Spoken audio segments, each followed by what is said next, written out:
Welcome back to another thrilling installment of Mecha Mondays. I'm your intrepid narrator, Fragath, and today we're going to be starting a new literary phenomenon in the form of Legend of the Galactic Heroes Volume 1, Dawn, by Yoshiki Tanaka. So, odds are people here have at least heard of it. It is this long-running, or was a long-running series published. When was it first published? That's a very good question. 82 it started. I forget when it ended. I think he even writes, there might have been a new Gaiden side story not too recently, like in the last decade or so. So he still writes some stuff adjacent to it. But a very long-running, very, very popular space opera. Sort of modeled after medieval court drama in a lot of ways. I think more specifically the 100 Years' War. I might be conflating it. Anyway, my brain is a little frazzled right now, so my commentary is not going to be particularly useful. It does have quite a lot of characters, and I am going to certainly forget the voices I use for a lot of them, so expect them to be fluid. I'm sorry.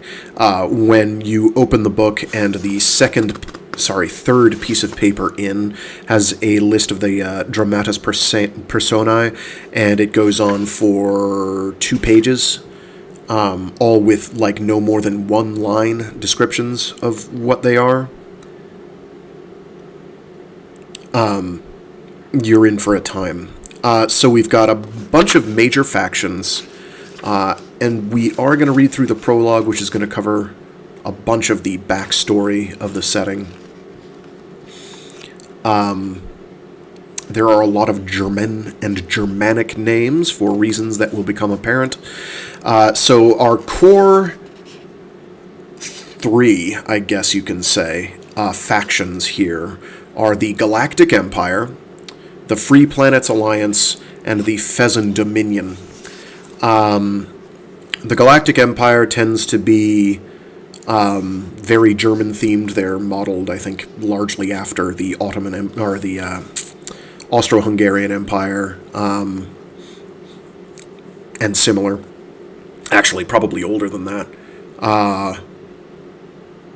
but around there. We have Kaisers. So you've got names like Reinhard von Lohengram. You've got Siegfried Kircheis, whose name I had to look up how to pronounce. Because the German, I think, is often closer to a Kircheis. But this is... in fact, I think in the Japanese it's almost Kircheis, but it's not... Let's see, what is it? Let me find the text here. Here's the text. Yeah, Siegfried Kircheis. So, Kircheis. Aneros, Mirkatz, Staden, Fahrenheit, Lichtenlade, Gerlach, Thoma von Stockhausen, Hans Dietrich von Schiecht, Paul von Oberstein, Wolfgang Mittermeier, Oskar von Ruhenthal, Karl Gustav Kempf, Fritz Josef Wittenfeld, Friedrich IV, Erwin Josef II, Rudolf von Goldenbaum. And then we have, for the Free Planets Alliance, it's much more of a grab bag, a melting pot, if you will. We have Yang Wenli, we have Julian Mintz, we have Paeta, we have Jean-Robert Lapp, we have Jessica Edwards, we have Alex Caselnes, Sidney Sitole, Job Trunicht, Bukok, Edwin Fischer, Murai, Fyodor Patrichev, I don't know if that's a hard CH or not. I'll have to look that up. Marino, Olivier Poplin, Walter von Schonkopf, Frederica Greenhill, Dwight Greenhill, Andrew Fork, Arthur Lynch, I'm not even giving you the character descriptions at this point, because we'll get into that. And then for the Pheasant Dominion, who's a much more minor player, but will become very important later, we have Adrian Rubinsky and Nicholas Boltech. Or Boltek. It's a C. It could be a Polish C. Anyway, so you have two major factions who are in conflict with each other, which are the Galactic Empire and the Free Planets Alliance. And then you have the Pheasant Dominion off to the side. I don't believe saying they'll be important later is much of a spoiler, given that they aren't mentioned at all. So surely they must be important, just due to literary convention. Probably a shorter installment this week. And again, this Wednesday I won't be here. Sorry. So no, we won't be continuing through into, what's it called? Not To Walk the Night, The Edge of Running Water, which we haven't started yet. That's right, drop all your bookmarks. It's important. Anyway, with that, let's get rocking and rolling. The text is somewhat dry. It is done with in sort of an attempt to evoke an historical text. It's still very readable. All right. With that, let's get rocking and rolling. Let me get some water in my mouth.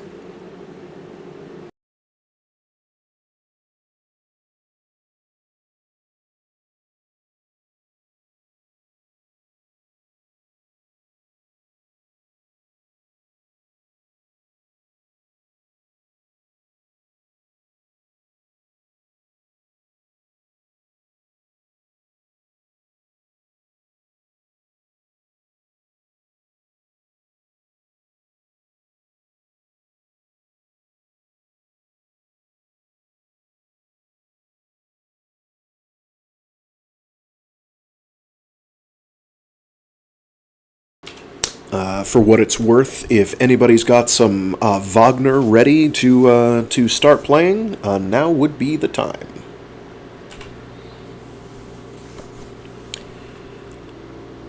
Legend of the Galactic Heroes, Volume 1, Dawn, by Yoshiki Tanaka. Prologue, an outline of the history of the galaxy. It was in AD 2801 that humanity declared the formation of the Galactic Federation and relocated the crux of its political authority from Terra, the third planet of the solar system, to Theoria, the second planet of the Aldebaran system. In this same year, humanity reset its calendar to Space Era 1 and began to expand inexorably into the inner reaches and frontiers of the galaxy. After the wars and the chaos that had been so starkly characteristic of the 2700s, which had brought development of space to a standstill, the energy that came bursting forth was all the more explosive.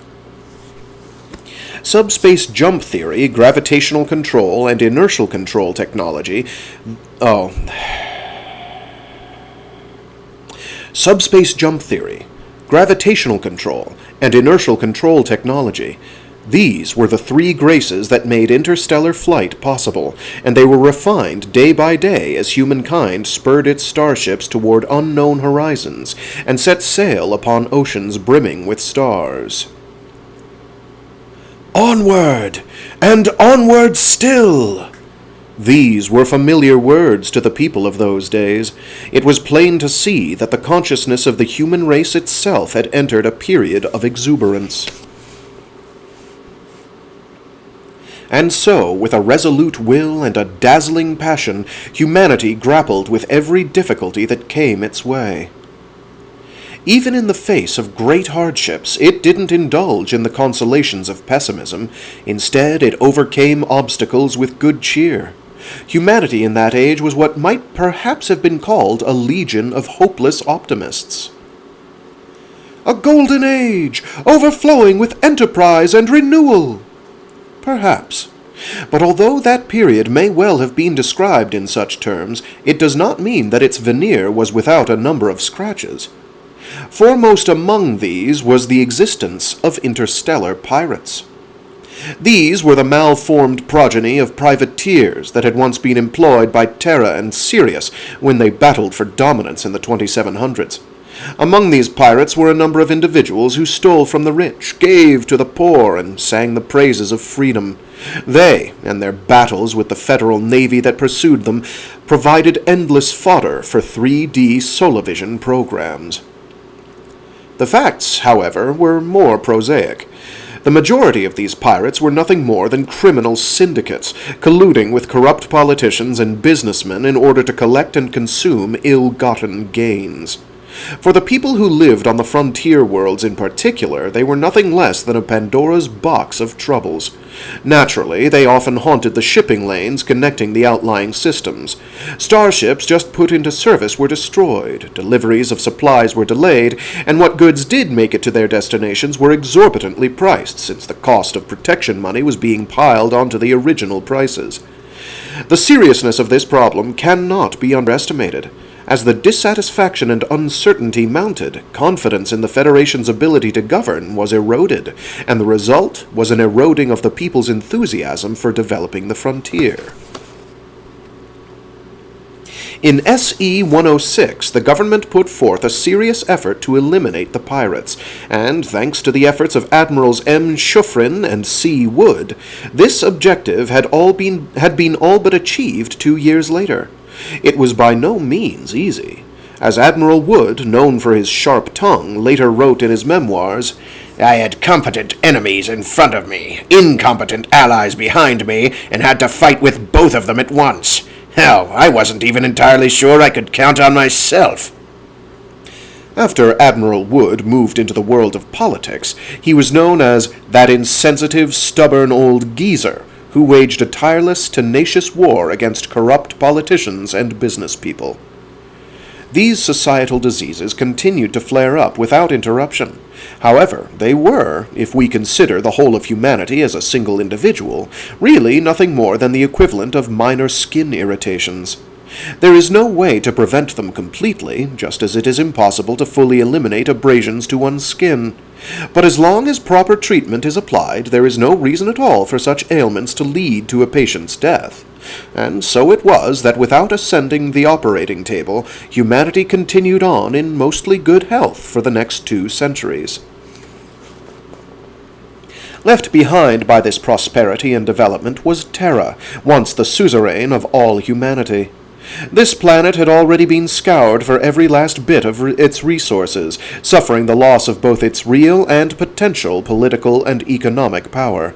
Its population had plummeted, leaving it nothing more than a used-up and useless old state relying on faded traditions, its sovereignty still recognized, just barely, thanks to its harmlessness. The interstellar colonies that Terra had wrested from Sirius and others, the accumulated wealth it had possessed during the days when it still dominated the galaxy, all had been lost somewhere along the way.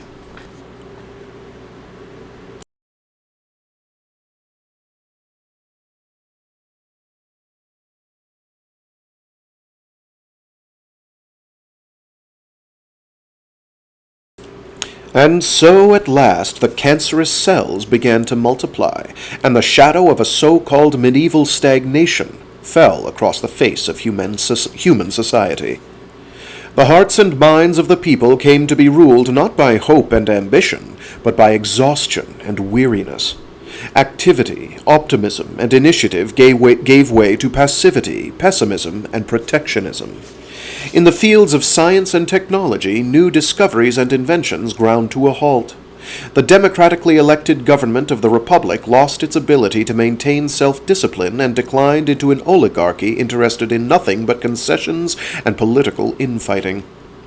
Plans for the development of the frontier regions were scrapped. The potential bounty of countless habitable worlds was forsaken, along with half-constructed facilities that were left abandoned. Social lifestyles and culture steadily decayed. People lost sight of their proper values and gave themselves over to drug abuse, alcoholism, promiscuity, and mysticism. Crime rates skyrocketed, while arrest rates fell in inverse proportion. The tendency to make little of human life and to ridicule morality grew increasingly pronounced. Of course, there were many who lamented these phenomena, who could not stand to sit idly by while humanity in its decadence marched toward the same miserable fate that had awaited the dinosaurs. They believed that drastic treatment of humanity's collective illness was needed, and in this they were not mistaken. But when they selected their favored form of medication, the majority opted not for the kind of long-term therapy that requires endurance and perseverance. Instead, they quaffed a fast-acting elixir that came with many side effects. This was the powerful drug called dictatorship. And so the stage was set for the ascent of Rudolf von Goldenbaum.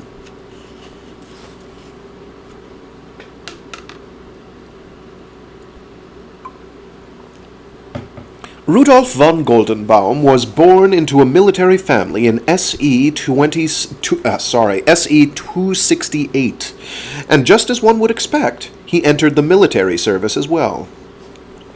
While at the Space Force's officer school, he was the very picture of a top-ranked student.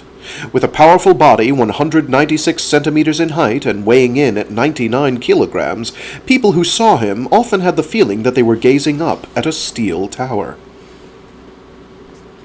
Von Goldenbaum's towering form contained not a trace of fat, nor the slightest hint of vulnerability. He received his commission as an ensign at age 20, and was attached to a guard unit patrolling the Rigel shipping lanes as its legal affairs officer. There he applied himself to the enforcement of military discipline, driving out the four evils of alcohol, gambling, drugs, and homosexuality. Even when these problems entangled his superior officers, he showed no mercy, pursuing them with unassailable logic and regulations brandished high. His embarrassed senior officers responded by promoting him to lieutenant junior grade, then transferring him out toward Betelgeuse. This was a dangerous region often called the Space Pirates' Main Street, but Rudolf von Goldenbaum went into it in high spirits. This time, the pirate syndicate there was driven to destruction by his ingenious and unsparing attacks, bearing witness to the shrewd ways of he who came to be called the Second Coming of Admiral Wood. Von Goldenbaum's enthusiasm for ferocity, even those who wished to surrender and face trial were incinerated along with their ships, was, naturally, a target of some criticism, but the voices praising his escapades were far louder. The citizens of the Galactic Federation knew well the suffocating feeling of life as part of a generation that was going nowhere, and they joyfully welcomed this young and spirited new hero. Rudolph's appearance came like a shining supernova to a world that had been enshrouded in thick fog. In SE-296, Rudolf von Goldenbaum, who had made Rear Admiral at age 28, resigned from the military and entered the political arena, winning a seat in Parliament. When he became leader of a political party called the National Reformation Alliance, he brought in many young politicians by virtue of his popularity. By the time a few more election cycles had passed, von Goldenbaum's power had grown by leaps and bounds, and amid a complex brew of fervent support, uncertainty, opposition, and decadent unconcern, he succeeded in building a firm political foundation. He was elected prime minister by popular vote, and then, by exploiting vague wording in the constitutional article that banned holding multiple offices simultaneously, was also appointed head of state by Parliament. It had been an unwritten rule that no individual should hold more than one office at a time. These two positions possessed only limited powers alone, but when both were united in the person of a single individual, a fearsome chemical reaction took place. Now there was essentially no one left who could stand in the way of Rudolf von Goldenbaum's political power. As historian D. Sinclair would write a generation later, Von Goldenbaum's ascension was striking historical evidence that, fundamentally, people do not prefer independent thought and the accompanying responsibility, but rather orders, subordination, and the accompanying exemption from responsibility. In a popular democracy, the masses who elect unfit rulers are to blame for bad government, but that is not the case in a monarchy. Rather than reflecting upon their own mistakes, the people are free to enjoy speaking ill of leaders who are even more irresponsible than they. Regardless of his theory's validity or lack thereof, it is certain that the people of von Goldenbaum's generation were on his side. Strong government, powerful leaders, order and revitalization. Somewhere along the way, the young, powerful leader who had cried out these slogans came to be a dictator called Administrator for Life, and he did not permit the existence of any criticism. By Space Era 310, when he attained the title of Sacred and Inviolable Emperor of the Galactic Empire, not a few citizens found themselves cursing their stupidity for failing to learn the lessons of history. As for those who had been consistently critical all along, no one could blame them for feeling deeply resentful. But the numbers shouting for joy had been so much greater. Hassan el-Sayed, one of the politicians of the Republican faction of that time, wrote the following in his diary on the day of the coronation. Here in my room I can hear the crowds outside shouting, "Hail Rudolph!" I wonder how many days they'll need to realize that they're cheering their own hangman. The publication of the diary was later suppressed by the imperial authorities. It was also on this day that the SE calendar was abolished, and the first year of the imperial calendar was begun. Here the Galactic Federation collapsed, and the Galactic Empire and the Goldenbaum dynasty were born. It cannot be doubted that this man, who as Emperor Rudolph I of the Galactic Empire had become the first absolute monarch of the political system uniting all humanity, was possessed of extraordinary talents. With the boundless strength of his political leadership and the fortitude of his will, he enforced discipline, improved the efficiency of government, and purged corrupt officials. This was all according to standards which Rudolph set himself, but the vulgar, decadent, fallen, and unhealthy way of life and entertainment vanished, and the rates of crime and juvenile delinquency plummeted in the face of severe, even cruel, judicial activism. In any case, the evil that had enshrouded human society was blown away.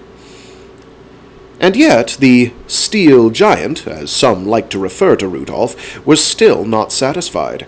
His idealized society was one with a high degree of unity, regulated and managed in an orderly fashion by powerful leaders. For Rudolph, who relied greatly on himself and had utmost faith in the justice that he himself executed, critics and opponents were nothing but foreign contaminants disrupting the unity and order of society. As a natural consequence, the cruel suppression of opposition forces began.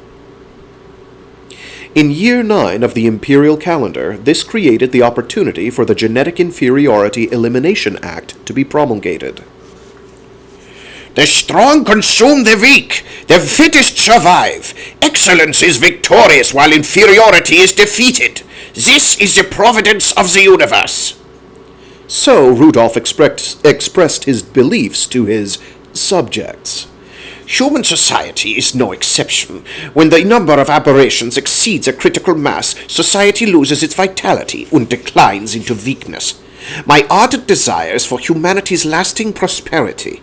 Therefore, the elimination of those elements that would weaken humanity as a species is my holy obligation as ruler of humanity. Sorry, the elimination of those elements. I think I skipped that word, I don't know. Sometimes I get lost in the sauce. Therefore, the elimination of those elements that would weaken humanity as a species is my holy obligation as ruler of humanity. Specifically, this meant forced sterilization for the physically handicapped, of those below the poverty line, and those who did not excel. It meant euthanasia for the mentally handicapped. It meant that societal measures for the support of the weak were all but eliminated. For Rudolph, weakness was the unforgivable sin, and the weaker members of society who use their weakness as a shield and demand to be taken care of were nothing more than objects of his hatred. When this bill was shown to the people, even the throngs that had thus far worshipped and followed Rudolph blindly were ashamed of themselves, as might be expected. The number of those who could confidently declare themselves to be superior beings was not so great. Everyone was thinking, isn't this a little too high-handed?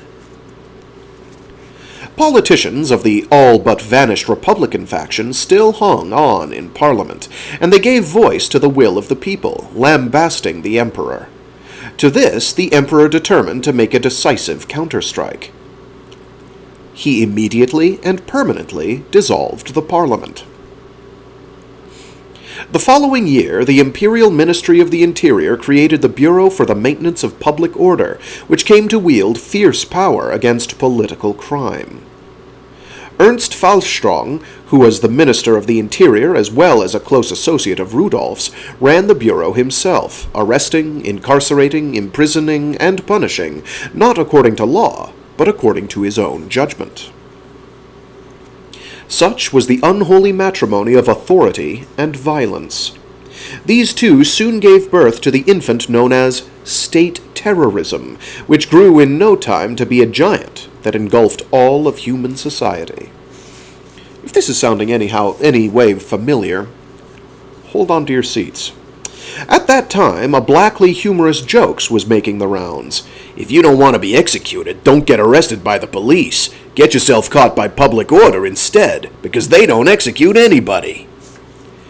It is a fact that of all those whom the Bureau arrested for political and thought crimes, not a single one was ever formally executed.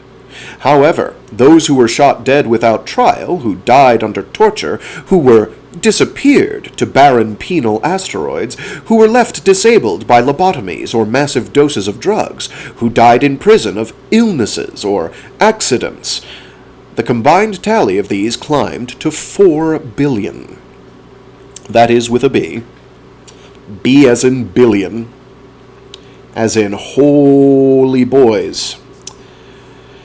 But because this number was only 1.3% of the Galactic Empire's total population of 300 billion, the Bureau was able to spuriously claim, "We have eliminated a handful of dangerous elements for the sake of the absolute majority."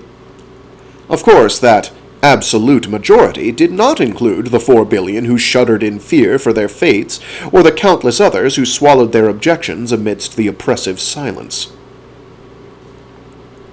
Rudolph crushed those who opposed him, and at the same time selected and granted special privileges to certain people of superior ability, creating an aristocracy to support the imperial family.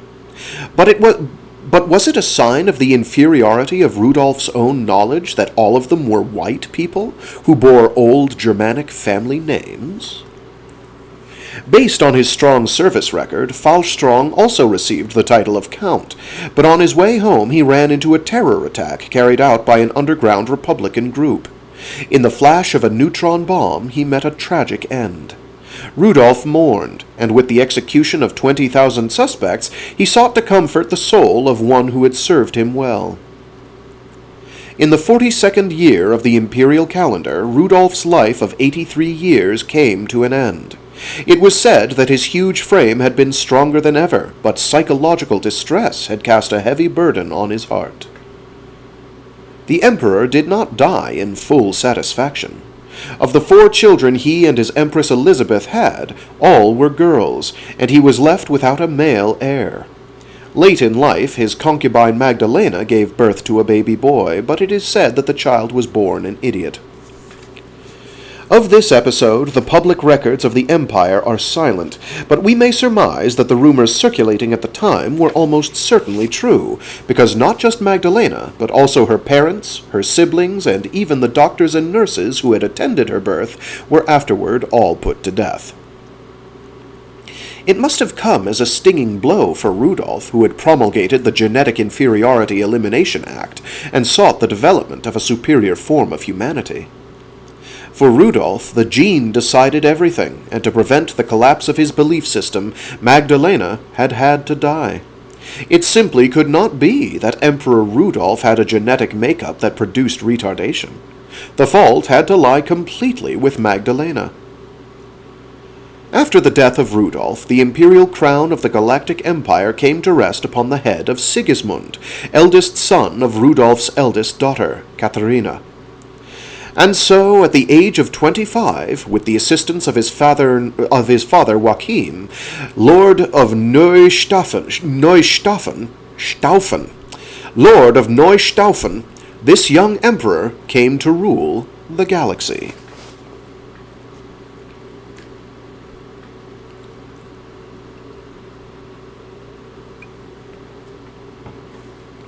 With the death of Rudolf I, Republican rebellions erupted in every quarter.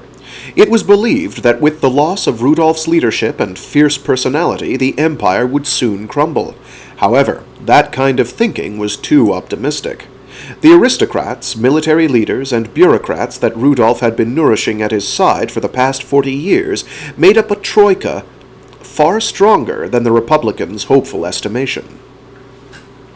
These forces were led by Lord Joachim of Neustaufen, who was both the emperor's father and prime minister.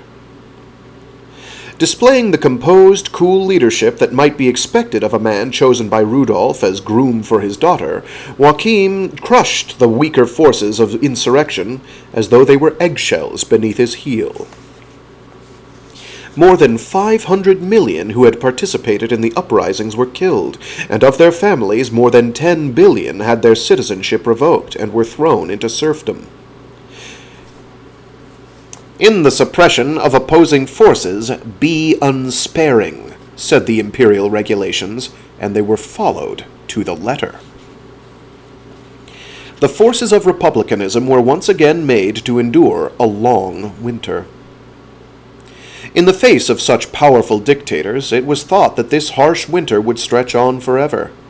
After Joachim's death, Sigismund ruled directly, and after his death, Sigismund was succeeded by his eldest son, Richard, who was in turn succeeded by his own eldest, Ottfried.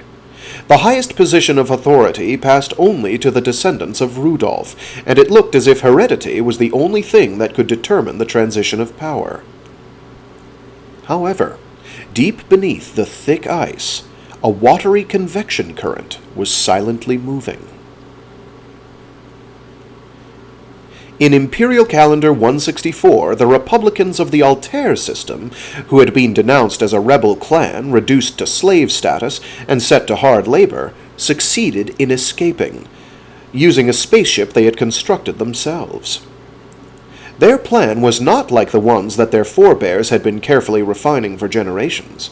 The number of such plans that had been proposed was equal to the number that had ended in failure. The grave markers of Republicans had only increased, and in place of elegies, only the cruel laughter of the Bureau for the Maintenance of Public Order resounded among the graveyards. It was a cycle that had repeated itself endlessly. Yet finally there was success. And from conception to execution, it had only taken 3 standard months. It had literally begun as child's play.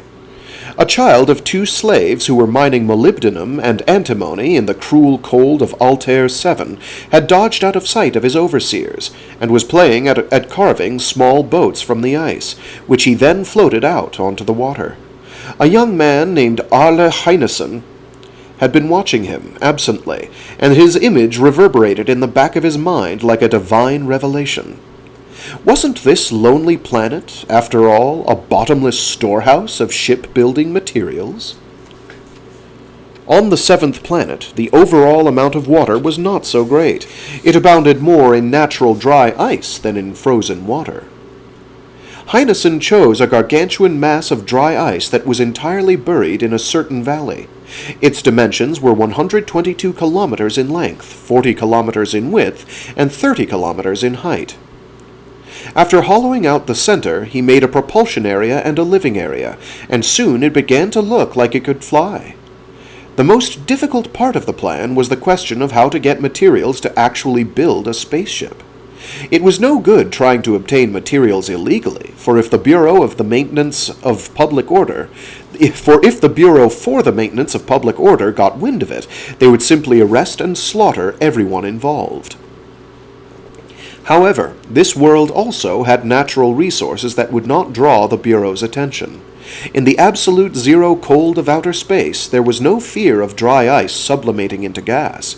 If they could just isolate the heat that would be generated by the propulsion and living areas, a considerably long-term flight would be possible.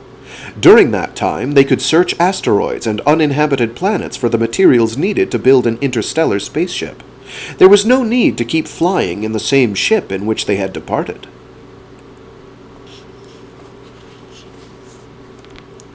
And so their glittering white spaceship of dry ice was christened the Ion Phasegus, named after the boy who had made the toy boat out of ice. 400,000 men and women entered that vessel and escaped from the Altair system. This was the first step on a journey that historians would later dub the Long March of 10,000 light-years. After shaking off the ruthless pursuit of the Galactic Empire's military, they hid themselves beneath the surface of a nameless planet and there constructed 80 interstellar spacecraft. Then they set out into the inner core of the galaxy. Here the escapees faced an immensity brimming with deadly giant stars, dwarfs, and variables. Here the ill will of the Creator crushed down on their heads time and time again. In the midst of this journey of hardship, they lost their leader, Heinessen, to an accident. His dear friend, Kim Hua Nguyen, took over as leader. I always stumble on that name, I don't know why. His dear friend, Kim Hua Nguyen, took over as leader. By the time this man grew old and his eyesight faded, they at last passed out of the dangerous regions and found their future in a stable cluster of main sequence stars. More than half a century had passed since they had left Altair. To the stars of their new world they gave the names of the gods of ancient Phoenicia: Belat, Astarte, Melqart, Hadad, and others. They made their base on the fourth planet from Belat, to which they gave the name of their fallen leader Heinessen, so that his deeds might be forever honored. The conclusion of the long march of 10,000 light-years occurred in IC 218, but these people, who had escaped the yoke of the dictatorship, chose to abolish the imperial calendar and revive the SE calendar instead. In this, they prided themselves that it was they who were the rightful heirs of the Galactic Federation. Rudolph and his ilk were nothing more than contemptible traitors to democratic rule.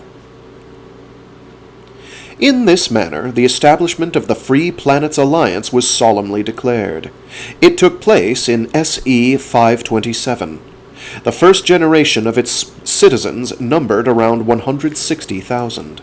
More than half of their comrades had perished during the Long March.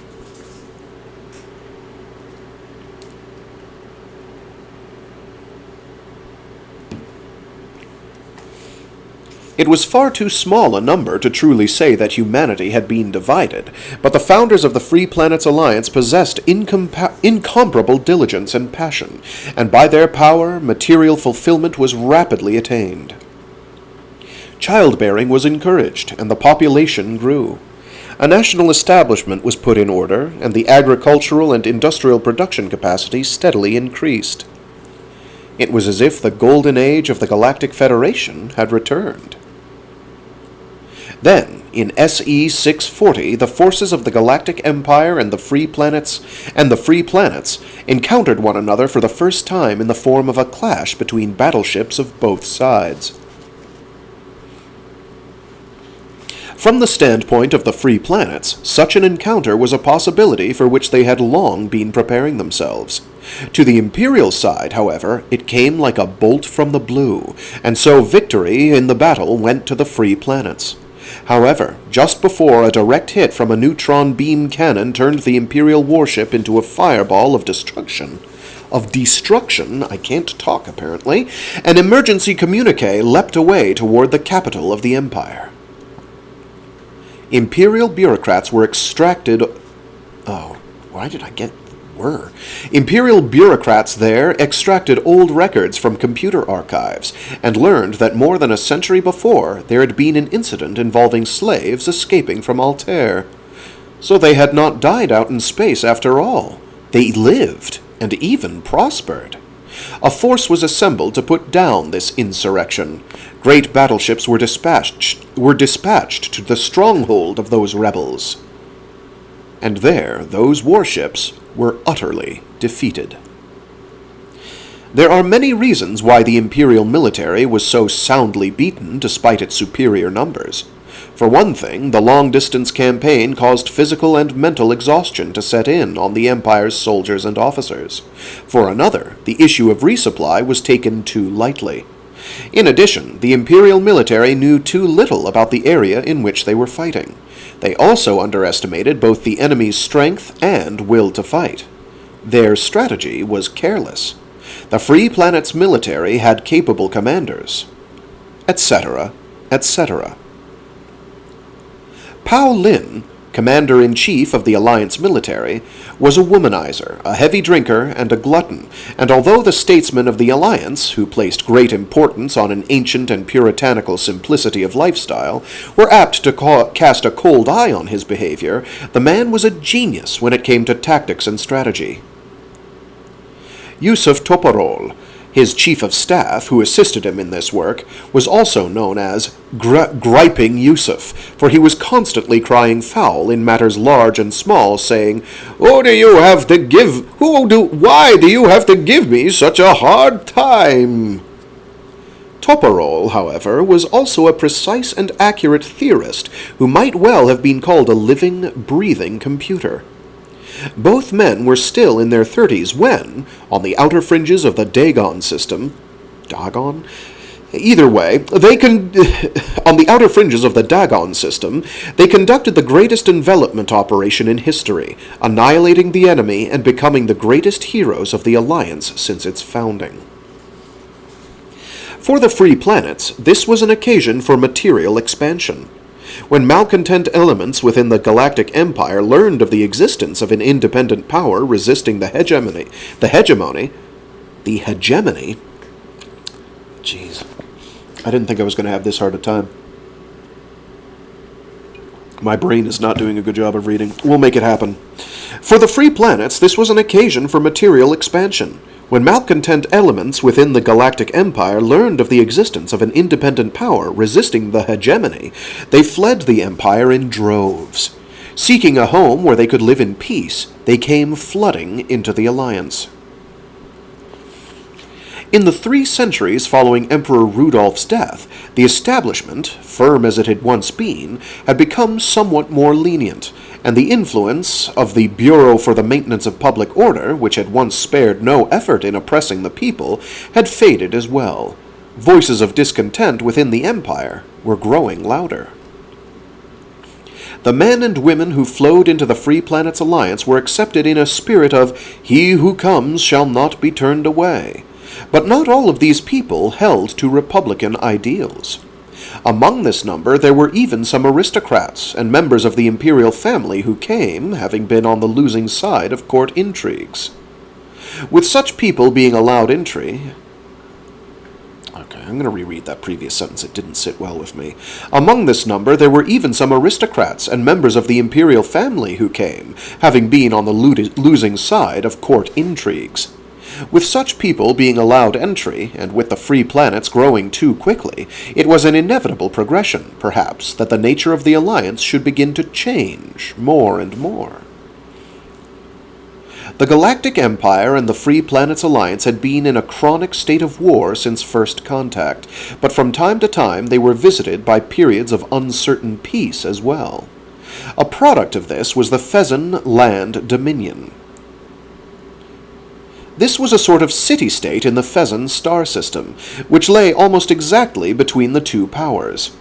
It was under the sovereign rule of the Galactic Emperor and paid tribute to the Empire, but when it came to its internal affairs, it was almost entirely self-governing, above all in that it was permitted to have diplomatic relations and trade with the Free Planets Alliance.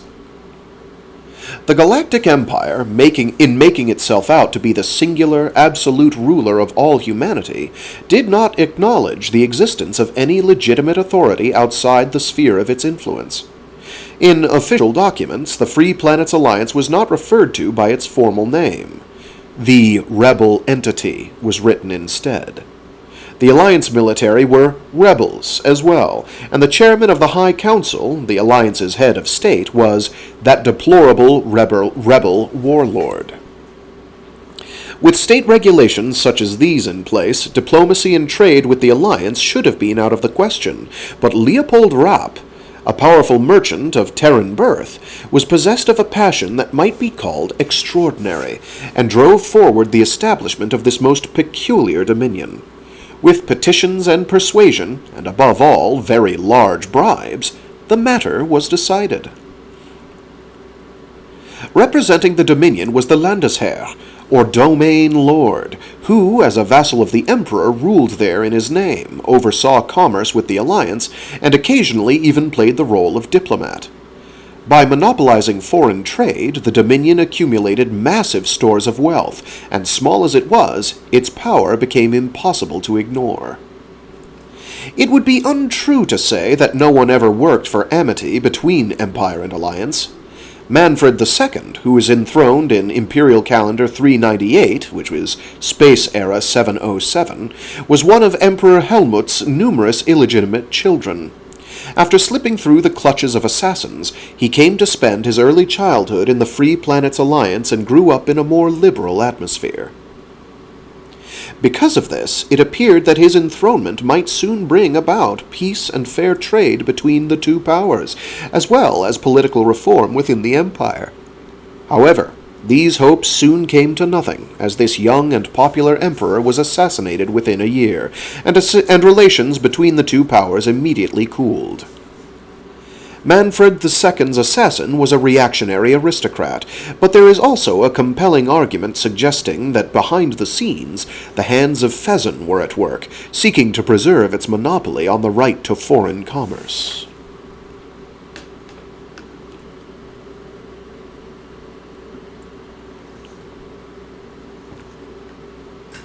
And so, at the close of the 8th century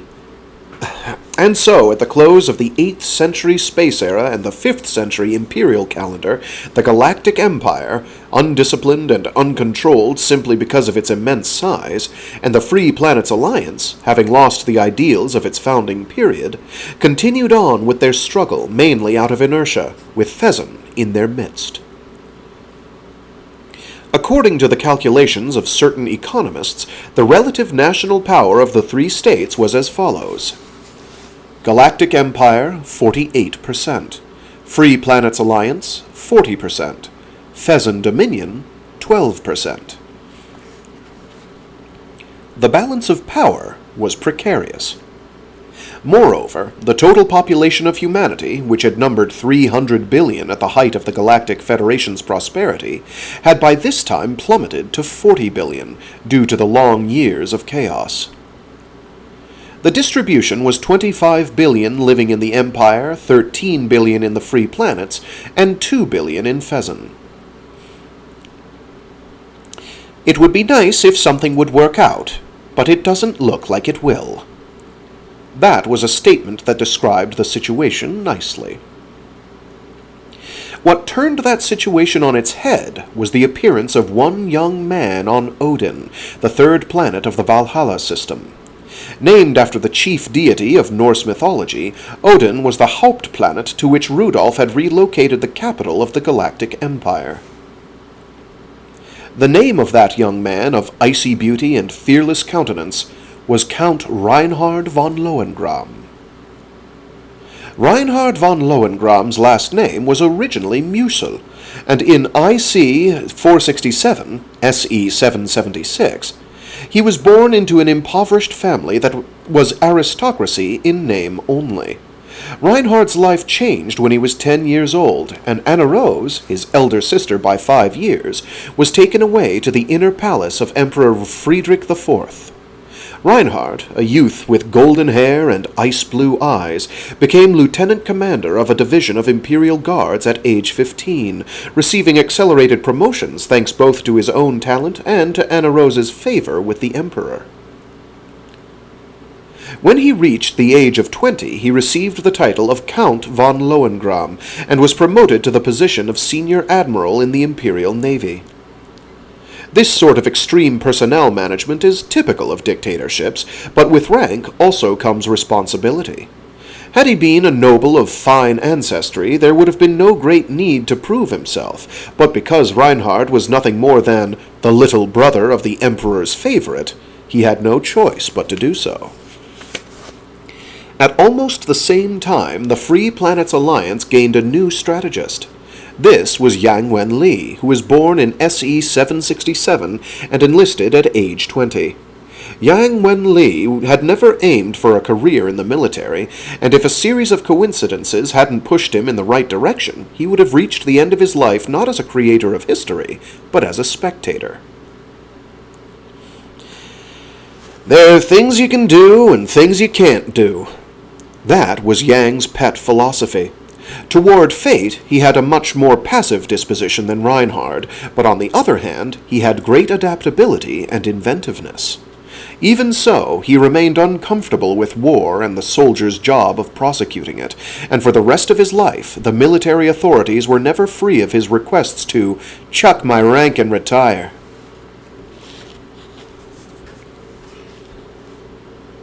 At the start of SE-796 and IC-487, Reinhardt led a fleet numbering 20,000 vessels on an expedition. His goal was to bring the rebel forces, who so audaciously referred to themselves as the Free Planets Alliance, to heel, and through that achievement establish his own personal position. The Alliance's military had organized a fleet of 40,000 ships to intercept him. One of the staff officers in that fleet was named Yang Wen-li. Count Reinhard von Lohengram was 20 years old that year, and Yang Wen-li was 29.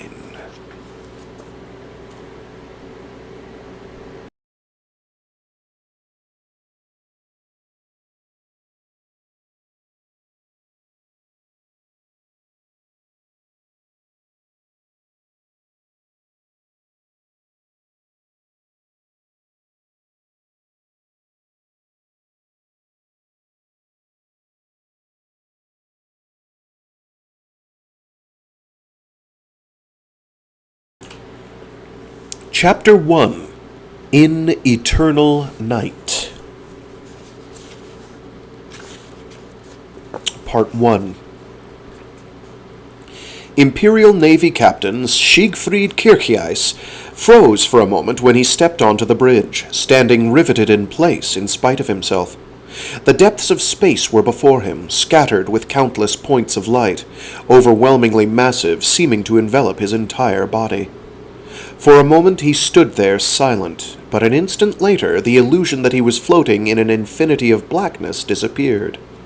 The bridge of the battleship Brunhild, Kircheis knew, was designed in the form of a gigantic hemisphere, the upper half of which was a single display screen. Dragging his senses away from the sky and back down to the ground, Kircheis took another look around the bridge.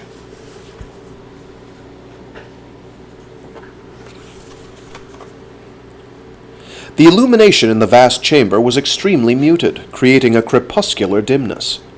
Crew were moving to and fro amid countless screens, consoles, meters, computers, and communication devices of all sizes. The movements of their heads and limbs brought to mind schools of migratory fish swimming in the currents. Kircheis's nostrils detected the faint tang of an almost imperceptible odor. It was one with which soldiers in space were well acquainted, produced by the blending of recycled oxygen, ozone given off by machinery, and adrenaline secreted by tense soldiers who would soon be facing combat. The young red-haired man turned to face the center of the bridge and walked toward it, Evidently my mouth will abandon me today. The young red-haired man turned to face the center of the bridge and walked toward it with long strides. Although he held the rank of captain, Kircheis was not yet 21. When he was out of uniform, he was nothing but a handsome red-headed beanpole, as the female officers in the rear service whispered. From time to time, it bothered him that his age and his rank were so out of proportion to one another. He wasn't able to accept his circumstances in the cool, calm way that his commanding officer did. Count Reinhard von Lohengram had his command chair tilted backward and was staring intently into the sea of stars that flooded over the display screen above. Kircheis felt a soft resistance from the air as he drew near. A soundproof force screen was up. Conversations taking place within a 5-meter radius of Reinhard would be inaudible to anyone on the outside. "Stargazing, Excellency?" he asked. A moment after hearing Kircheis's voice, Reinhard shifted his line of sight and returned his chair to an upright position. Although he was still sitting down, his uniform, functional and black with silver highlights here and there, made clear the tight masculinity of his slender, well-balanced limbs. Reinhard was a handsome young man. One might even say that his good looks were without peer.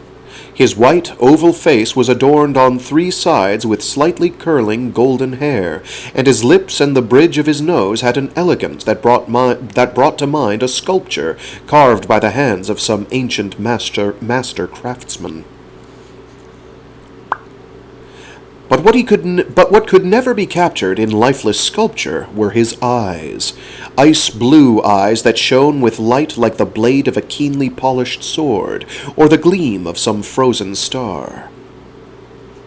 "Beautiful, ambitious eyes," gossiped the ladies at court.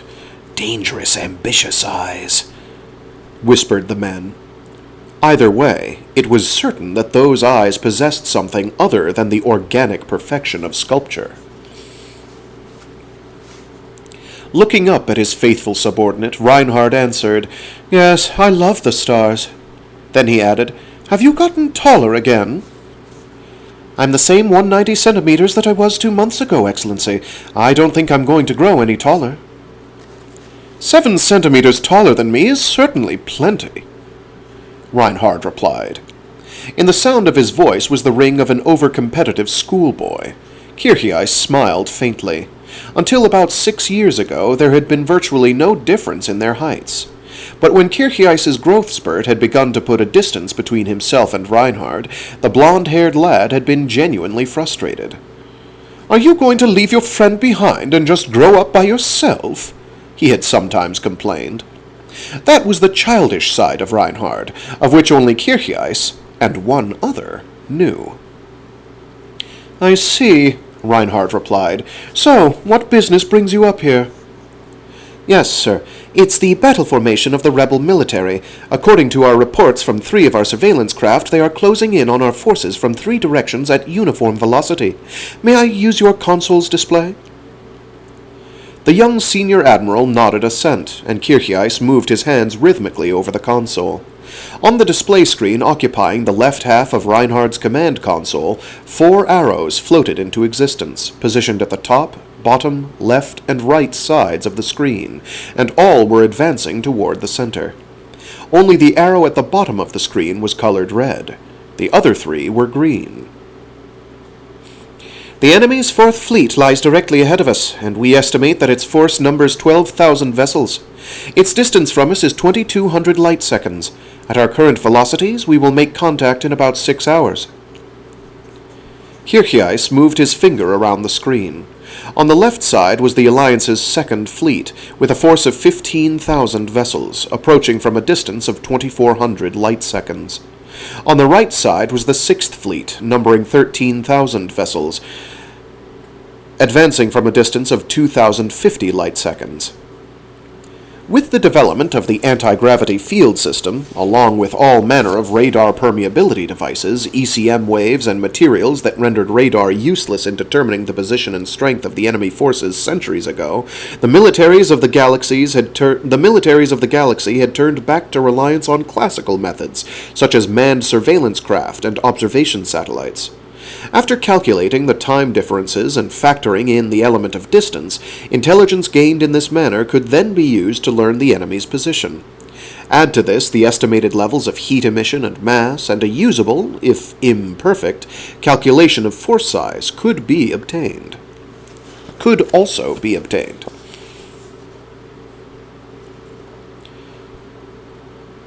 So in total, 40,000 ships, eh? Twice the size of our fleet. They're attempting to envelop us by coming in from 3 directions. And I suppose our senile old generals have all gone pale in their faces, or red, perhaps. Reinhard allowed a spiteful smile to flash across his fair-skinned face.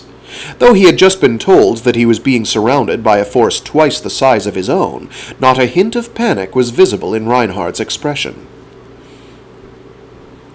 "Pale, without a doubt," replied Kircheis. "The 5 admirals have come here in haste to request a meeting with your excellency."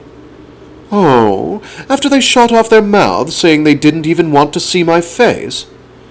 "Do you decline to meet with them?" "No, I'll see them, in order to enlighten them."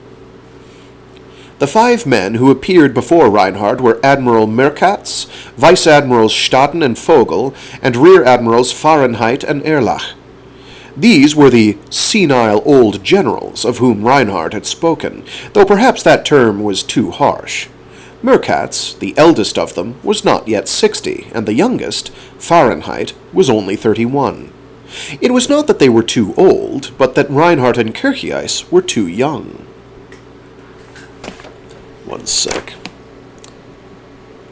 Twitch bots being like, "Hey, why don't you go and get bots for your Twitch?" I say thee nay, nay. Thanks, your excellency, Merkatz said, speaking for all of them, for permitting us to offer our opinions. Merkatz had joined the service long before Reinhard had been born, and was rich in knowledge and experience of both combat and military administration. His medium height, thick-boned build, and sleepy-looking eyes gave him the appearance of an unremarkable middle-aged man, but his record and reputation were far greater than those of the likes of Reinhard. Taking the initiative, Reinhard politely replied, "I understand what you wish to say, my lords." In form only, he was following the etiquette that Merkatz had displayed. "You wish to bring our disadvantaged circumstances to my attention." "We do, your excellency," answered Vice Admiral Staaten, advancing a half-step forward. Staaten was in his mid-40s, slender as a knife, and gave the impression of a man with a very sharp mind. As a soldier, he was the staff officer type, who excelled in tactical theory and speech-making. "The enemy has double the number of ships that we do. Moreover, they are attempting to envelop us from 3 directions. This means that in terms of battle readiness, we are trailing behind the enemy already." Reinhard's ice-blue eyes gleamed coldly as he looked straight at the Vice-Admiral. "In other words, you are saying that we will lose?" "I said nothing of the sort, Excellency, but it is a fact that we are at a disadvantage in terms of preparedness. If you'll look at your display screen, you'll understand." 7 sets of eyes focused on Reinhard's console display. The positions of the 2 opposing forces, as Kircheis had shown to Reinhard, were indicated there. From outside the sound-deadening field, a number of soldiers were casting deeply curious glances at the high-ranking commanders. Then, at a glare from Vice Admiral Staaten, they all hurriedly averted their eyes. After pausing to clear his throat, the Vice Admiral began to speak again. "Many years ago, a fleet that was the pride of the Empire was delivered a most regrettable defeat by the rebels of the so-called Free Planets Alliance. This is the same formation that they used then." You speak of the Dagon annihilation, correct?" "I do. It was a truly regrettable defeat." A deep, heavy sigh escaped the Vice-Admiral's lips. "Victory in that battle rightfully belonged to humanity's true ruler, His Highness, the Emperor of the Galactic Empire, and to his faithful servants, the officers and soldiers of our military.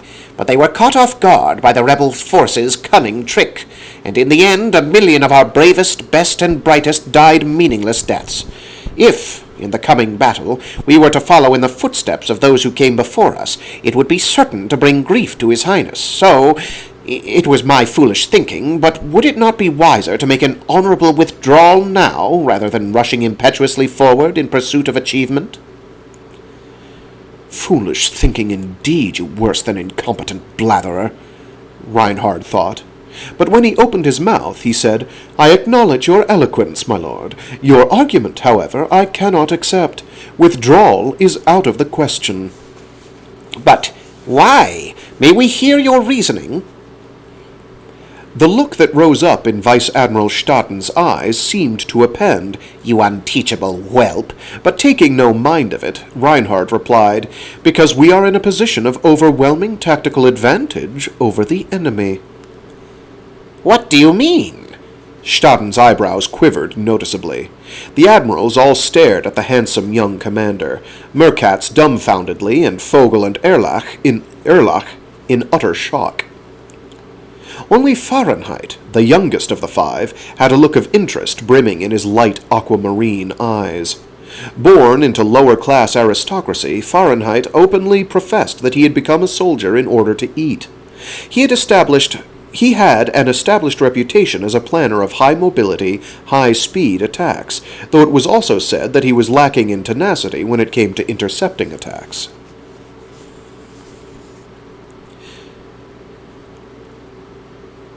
It would seem that you have an opinion that is difficult for dullards such as ourselves to understand. We would be grateful if you could explain your meaning in more detail. Vice Admiral Staaten's voice grated on Reinhardt's ears. Thinking to himself, "I'll rip that irritating tongue of yours out the day after tomorrow," Reinhardt granted his request. "I said that we have the advantage for 2 reasons. First, the enemy forces are divided along these 3 vectors, while our forces are concentrated in one place. While the enemy has the advantage in terms of overall numbers, we have the advantage over any of these 3 divisions." The admirals listened, saying nothing. Secondly, when it comes to moving from one battle space to the next, our force, which is located in the center, is able to take a shorter route than any of them. In order for them to move to another battle space without fighting us, they will have to make a wide detour. This makes both time and distance our allies. The silence of the admirals stretched on. In other words, we exceed the enemy in both mobility and concentration of firepower. If these are not the conditions for victory, what would you call them? In a sharp, cutting tone of voice, Reinhardt finished speaking. Kircheis thought for a moment that the 5 admirals had frozen into crystal on the spot. Reinhardt had turned the thinking of the older, more experienced military men on its head. Reinhardt transfixed the shocked, unmoving Vice Admiral Staaten with an ironic gaze, pressing his advantage. "We are in no danger of envelopment. We have a fine opportunity to destroy the enemy on each vector. You tell me not to make the most of this opportunity and to make a meaningless withdrawal, but to do so would not be merely passive, it would be criminal. Why? Because our mission is to do battle with the rebel forces and destroy them. An honorable withdrawal, you said. But where is the honor in failing to complete the mission with which His Imperial Highness has charged us? Does this not resemble the self-justification of a coward, my lord?" At the mention of His Imperial Highness, a ripple of tension ran through the bodies of 4 of the admirals, excluding Fahrenheit. Reinhardt thought it all absurd. "So you say, Commander," began Staaten, attempting to plead with him, "but although your Excellency may call this a fine opportunity, you are the only one here who believes it to be so. Even from the standpoint of common-sense tactics, it is impossible to accept. For a strategy which has no proven track record—" "This one's not just incompetent, but he's an imbecile." "This one's not just incompetent, he's an imbecile," Reinhardt concluded. "An unprecedented operation can't have a track record. Its record will begin with the coming battle, will it not?" Speaking aloud, he said, "Then tomorrow, my lord, you will verify its record with your own eyes. Is that not acceptable?" "Are you certain of success?" asked Staaten. "I am, but only if all of you follow my strategy faithfully." "What kind of strategy?" "What kind of strategy?" Staaten asked, making no attempt to hide his suspicion. Reinhardt glanced at Kircheis for a moment and then began to explain the operation. 2 minutes later, the interior of the soundproof field was filled with the sound of Stauden's shouts. That sounds fine on paper, but there is no way it will actually work, Excellency. This kind of... Enough! There is no need for further debate. His Imperial Majesty named me as commander for this operation. Your obedience to my commands must needs be interpreted as proof of your loyalty towards His Majesty. Is that not the duty of a soldier of the Empire? Do not forget, I am your commanding officer. A moment passed in silence. All authority over your lives rests in my hands. If you wish of your own accord to defy the will of His Highness, very well. I will simply use the authority he has vested in me to relieve you of duty and to punish you severely as insubordinates. Are you prepared to go to those lengths? Reinhard glared at the 5 men standing before him. They did not answer.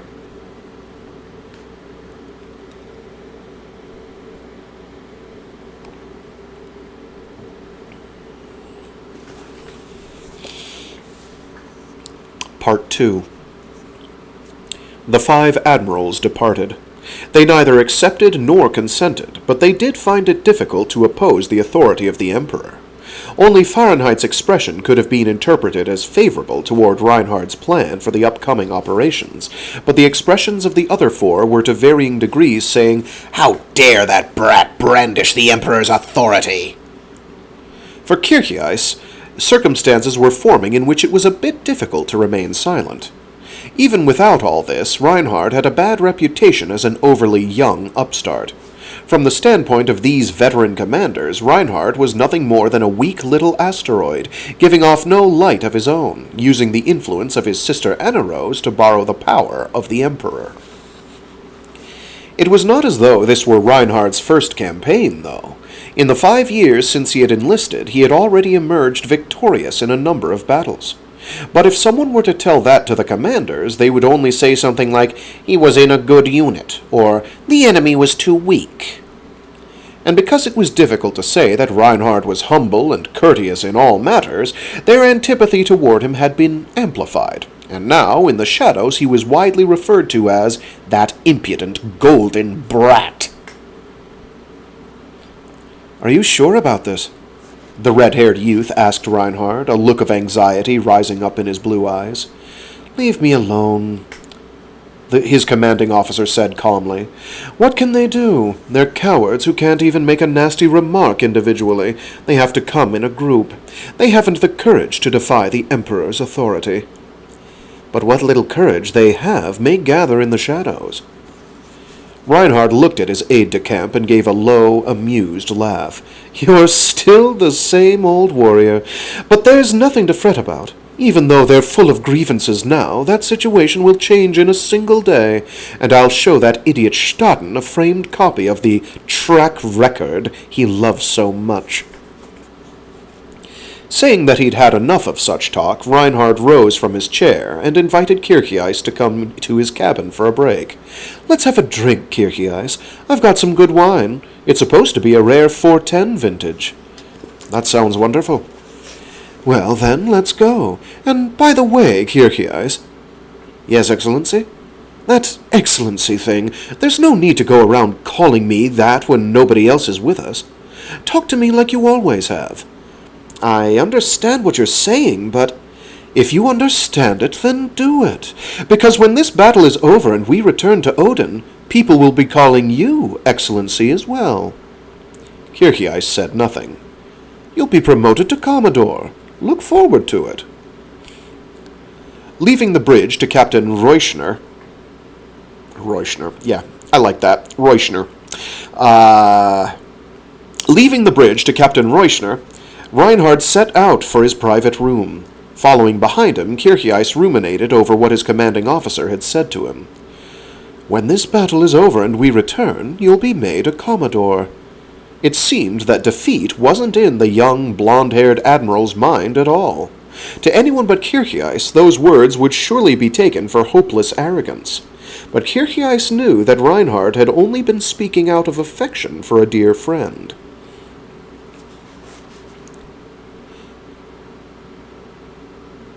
A thought suddenly occurred to Kircheis. Has it already been 10 years since we first met? In meeting Reinhard and his sister Anna-Rose, his destiny had changed forever. Siegfried Kircheis's father was a minor official who worked in the Ministry of Justice. Harried about every day by bosses, paperwork, and computers, he earned 40,000 imperial marks a year. He was a kind, ordinary man whose only two pleasures were raising some sort of Baldurian orchid in his narrow garden and drinking black beer after dinner. As for his little red-headed son, the boy somehow managed to dangle at the lower edge of the honor roll at school, was a powerhouse in sports, and was his parents' pride and joy. One day, a man and his two children moved into the house next door, which had been as good as abandoned. Young Kircheis had been shocked when he first heard that the dispirited, middle-aged man was of the aristocracy, but when he saw the golden-haired brother and sister, he believed it. "They're so beautiful," he had thought. The next day he met the younger brother. The boy named Reinhard was the same age as Kircheis, born only 2 months later according to the standard space-era calendar. When the red-haired boy gave his name, the blonde-haired boy's well-shaped eyebrows had shot upward. "Siegfried, what a vulgar name!" At such an unexpected reply, the red-haired boy had been shocked and at a loss for how to reply. Then Reinhard had continued, adding, "But Kircheis is a good last name, very poetic, so I've decided to call you by your last name." On the other hand, his elder sister Anna-Rose had abbreviated his given name, calling him Shig. Shig! The features of her face bore a strong resemblance to those of her younger brother, but were a step more delicate, and her faint little smile was infinitely gentle. When introduced to her by Reinhard, she had given him a smile that was like dappled sunlight streaming through the trees. "Shig, please be a good friend to my brother." From that day until now, Kircheis had obeyed her request faithfully. A lot had happened since then. One day, a luxurious land car that Kircheis had never seen before stopped in front of the house next door, and a middle-aged man wearing fine clothes stepped out. All through the night, the tearful voice of the indomitable Reinhard had lashed out unceasingly against his father. "You sold my sister!" he cried. The next morning, when Kircheis went over on the pretext of asking Reinhard to walk to school with him, Anna-Rose had said with a gentle, sad smile, "My brother can't go to school with you any more. I know it was just for a short time, but thank you for being his friend." Then the beautiful young girl had kissed him on his forehead and given him a homemade chocolate torte. That day the red-haired boy hadn't gone to school. Instead, he had carefully carried the torte to a nature preserve and, taking care not to be spotted by any patrol robots, had sat down in the shadow of some conifers. Martian pines, they were called, for reasons no one knew. And there he had stayed for a long time, eating the torte. As he contemplated being separated from Anna-Rose and Reinhard, tears had welled up in his eyes, and he had wiped them with his hands, leaving dark brown stripes across his face. When it was dark, he had returned home, preparing himself for a scolding, but his parents had said nothing. The lights were out at the house next door. 1 month later, Reinhard had, without warning, come suddenly to visit, wearing the uniform of the Imperial Military Children's Academy. The blond-haired boy had spoken to the shocked, thrilled Kircheis in the affected tones of an adult. "I'm going to be a soldier," he had said. "It's the fastest way to get ahead, and I have to get ahead in the world so I can get set Anna-Rose free. Kircheis, come to the same school as me, won't you? They're all louts at the Children's Academy." His parents were not opposed to the idea. Perhaps they had been hoping that their son would be able to get ahead in the world that way, or perhaps they had realized that their son had already been stolen away from them by the brother and sister from the house next door. At any rate, Kircheis made the decision in his youth that he would walk the same road as Reinhard. Most of the students at the Children's Academy were the offspring of aristocrats, and the rest were all sons of eminent civilians. It was clear that Kircheis had only been admitted due to Reinhardt's earnest desire and Anarose's intercession. Reinhardt's marks usually put him at the top of his class, and Kircheis also placed high.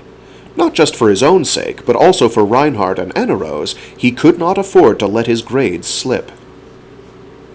From time to time, the fathers and elder brothers of students would come to visit the school. All of them were aristocrats of high status, but Kircheis had no respect for them. He could smell the stench of men who had become arrogant in their privilege. "Look at them, Kircheis," Reinhardt would whisper, whenever he saw such noble... Well, that's not a quote. What am I doing?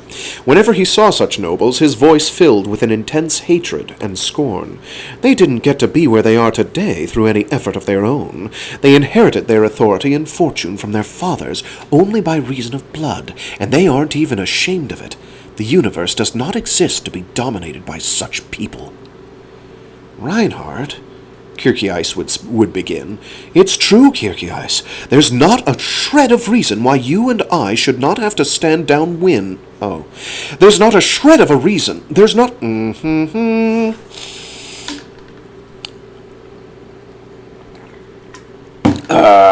It's true, Kircheis. There's not a shred of reason why you and I should have to stand downwind of their ilk." This kind of conversation had passed between them not a few times, but on one occasion, Reinhardt said something that gave his red-haired friend the shock of his life.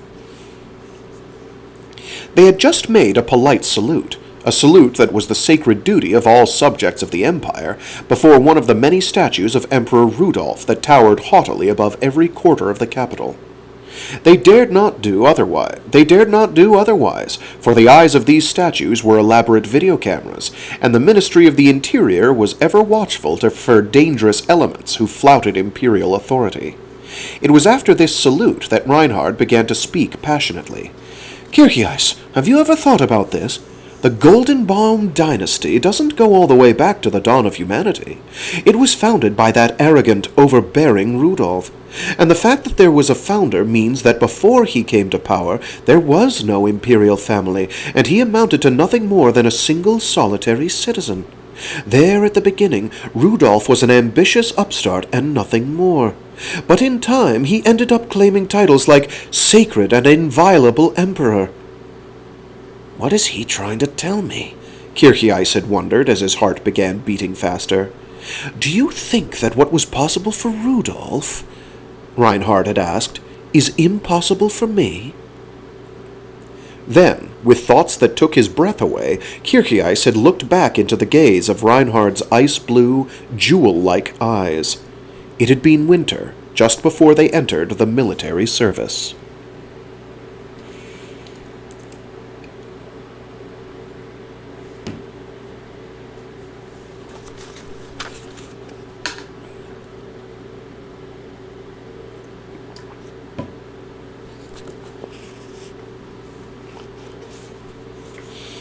Part 3. From the 20th century through the 21st century A.D., From the 20th century through the 21st century A.D., one can produce many examples of the rampant technological development which threatened to rob humanity of its identity. In particular, the replication of human beings by cloning, one of the fruits of genetic engineering, was once mistakenly believed to be a guarantee of eternal life, despite the fact that only its theoretical possibilities had been demonstrated. When cloning was brought together with the ideas of social Darwinism, fearsome ideologies that took a very light view of human life ran rampant across the face of the planet known as Earth.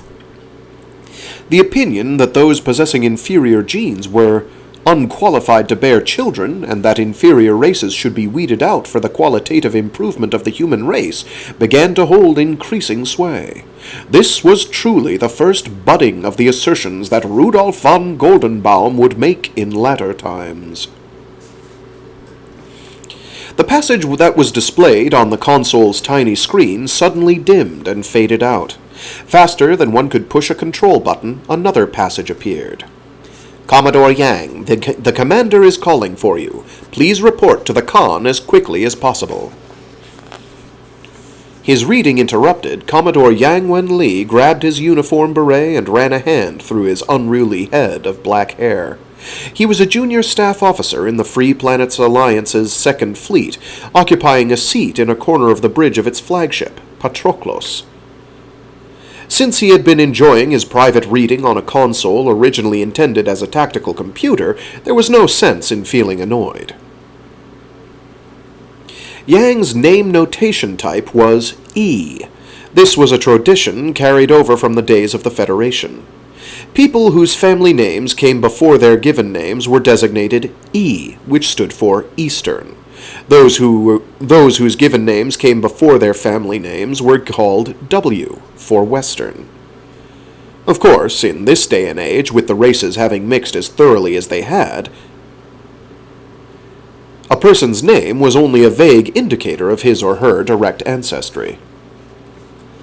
The 29-year-old Yang, with his black hair, black eyes, and medium height and build, gave more the impression of an easygoing scholar than that of a soldier. At least that's the impression one might describe if pressed. Most people who looked at him saw nothing more than a very quiet-natured young man. Most couldn't believe their ears when they heard his rank. Commodore Yang reporting as ordered, sir. The fleet commander, Vice Admiral Paeta, turned his unfriendly eyes on the young officer saluting him. He was a middle-aged man with stern, forbidding features that made it impossible to imagine him in any line of work but the military. Observing Yang again, he simply said, "I've looked over the tactical plan you submitted." Though what he wanted to say was, "How in the world can a sissy-looking kid like you be only 2 ranks below me?" "It was a fairly interesting idea," he continued, "but too cautious, and I wonder if it wasn't just a bit too passive." "You don't say," Yang answered. He said it in a very quiet tone of voice, but on reflection, it might have seemed a pretty rude thing to say to a commanding officer. Vice Admiral Paeta hadn't noticed it, though. "As you yourself noted," he continued, "it would be pretty hard to lose with this strategy, but there's no point in simply not losing. We've got to win. We're closing in on the enemy from 3 directions, and on top of that, we've got twice their numbers. All the conditions are lined up for a big win, so why are you thinking up ways to avoid losing?" "Well, yeah, but it's not like they're surrounded already." This time, Paeta did notice. His eyebrows drew together in irritation, making a splendid vertical crease in the midst of his forehead. Yang was as relaxed as ever. 9 years ago, when he had graduated from the National Defense Force Officers Academy, Yang had been an unremarkable, newly minted ensign. He had graduated 1,909th in his class of 4,840. But now he could certainly not be called an unremarkable Commodore. He was one of only 16 officers in the entire alliance who had reached Admiralty while still in their 20s. It was impossible that Vice Admiral Paeta was unaware of the young Commodore's service record. In 9 years, Yang had participated in over 100 combat operations. And even though he hadn't often been in large-scale battles involving thousands of vessels like this one, he hadn't been just some kid playing with firecrackers either. Above all else, he had been the shining hero of the so-called El Facile evacuation. Though he was young, he was the hero of a historic battle, and yet Vice Admiral Paeta didn't get that impression from him at all. Still, when the officers' salaries were calculated in the rear service at headquarters, it was clear that he was being well paid in accordance with his record. "At any rate, this tactical plan is rejected." Paeta held the papers out to Yang and then added unnecessarily, "Let me also just say, this is nothing personal."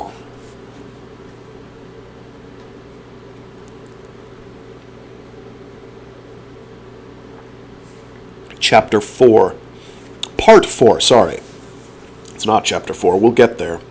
Not today, but we will get to it, Chapter 4. Part 4. Yang Wen-li's father, Yang Tai-long, was known as a man of great ability among the many traders and merchants of the Free Planets Alliance. Beneath his inoffensive little smile, the wheels of a keen mind for business were turning, and since the day he had set out as the owner of a small commercial vessel, his fortune had grown steadily. "It's because I dote on my money," he would say to friends who asked him the secret of his success. "It goes out into the world and makes its fortune, and then it comes back home like a faithful child. Bronze coins turn into silver ones turn into gold. It all depends on their upbringing." As he himself seemed to think that this was a sharp-witted joke, he went around telling it every chance he got, eventually acquiring the nickname the Financial Parenting Expert. It would be difficult to claim that this title was always spoken with affectionate intent, but young Tai Long was apparently quite happy with it. In addition, young Tai Long was a collector of antique art. His residence was piled high with stacks of paintings, sculptures, and ceramics from the days when the AD calendar was still in use. Before he came to occupy an office and command a fleet of interstellar commerce vessels, he was always busy at home admiring and polishing his antiques. After this hobby had metastasized, there were rumors that he had even chosen an antique as his spouse. For after divorcing his first wife, who had had a penchant for wasting money, he had married another woman of considerable beauty, who was, however, the widow of a certain soldier. Then his son, Yang Wen-li, had been born. Young Tai Long had been in his study at home when he received the news that it was a boy. His hands had paused for a moment in their polishing of an old vase, and he had muttered, So when I'm gone, all these works of art will be his." Then his hands had resumed their polishing. When Yang Wen-li was 5 years old, his mother died. The cause was acute heart disease, and since she had always been healthy up until that point, her sudden death understandably came as a shock to young Tai Long. He dropped the bronze lion ornament to the floor, but then unexpectedly picked it back up, and incensed his wife's entire family by uttering these words. "Thank goodness I wasn't polishing something breakable." Yang Tai Long had now lost 2 wives, one to divorce and one to death, and he had no wish to marry again. He assigned a maid to take care of his son, but when the maid was on break or when the boy became difficult to manage, Yang Tai Long would set him down beside himself, and together they would polish a vase or something. When the relatives of his late wife came to visit and found father and son wordlessly polishing vases in the study, they were horrified, and in the end the assertion emerged that the child should be rescued from living with such an irresponsible father. When they had cornered the father and asked him which was more important to him, his son or his antiques, he had replied, "Well, the art required a lot of capital, you know." "But on the other hand, I got my son for free," being the implication. The entire family, driven into a rage by these words, was preparing to take the matter of the boy's custody to court, but Yang Tai Long guessed what they were up to, and, carrying the boy with him, boarded an interstellar trading ship and disappeared from the capital of Heinessen. The family, realizing how absurd it would be to allege that a father had kidnapped his own son, shrugged their collective an only father, for that matter. The text doesn't say that, but it probably would have been worth putting, because parents can kidnap their own children's all the time. Where were we? Right. The family, realizing how absurd it would be to allege that a father had kidnapped his own son, shrugged their collective shoulders and did nothing beyond tracking where in the starry sky the spaceship had gone. "Oh well," they said, "the fact that he took the boy with him must mean he at least has a beating heart." In this way, Yang Wen-li came to spend the greater part of his first 16 years inside the hulls of starships. In the beginning, the young Yang Wen-li would become ill and run fevers every time he experienced warp, but eventually he got used to it and was able to calmly accept his circumstances. Once he had generally satisfied his interests in engineering, he turned his attention in another direction: history. The boy watched videos, read e-copies of old books, and loved listening to reminiscences about the past, but in particular he held a deep interest in the most wicked usurper in all of history, Rudolph. Because Yang Wen-li was in the Free Planets Alliance, Rudolph was naturally made out to be the very incarnation of evil, but in listening to what people said about him, the boy had begun to have his doubts. If Rudolph had really been such a villain, he wondered, then why had people supported him and given him power? Because he was dishonest to his marrow. He had the people fooled. Why were the people fooled? Because Rudolph was an evil man, you see. Oh, that's his father talking. If Rudolph had really been such a villain, he wondered, then why had people supported him and given him power? Because he was dishonest to his marrow. He had the people fooled. Why were the people fooled? Because Rudolph was an evil man, you see. These answers didn't quite satisfy the boy, but his father's view differed somewhat from those of the others he talked to. He answered his son's inquiry in this way. Now, it wasn't his father before, so I reread all that for nothing. For nothing! What a waste! Because the people wanted to have it easy.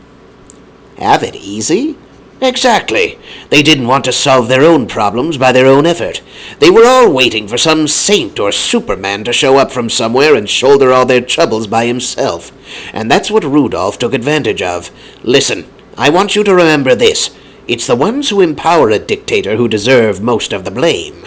But the ones who don't support him actively, who watch it happening without saying anything, they're just as much to blame. But listen, don't you think you should turn your interests in a more profitable direction than this kind of stuff? More profitable? Like money or artwork. Art for the soul, money for the pocket. Despite comments such as these, Yang Tai-long never forced his businesses or his hobbies on his son, and Yang Wen-li became more and more absorbed in history. A few days before his son's 16th birthday, Yang Tai-long died. It was the result of an accident involving his ship's nuclear fusion furnace. Yang Wen-li had decided to take the entrance examination for Heinesen Memorial University's history department, having only just recently gotten his father's approval. Why not? He had said. It's not like there's never been anyone to make money at history.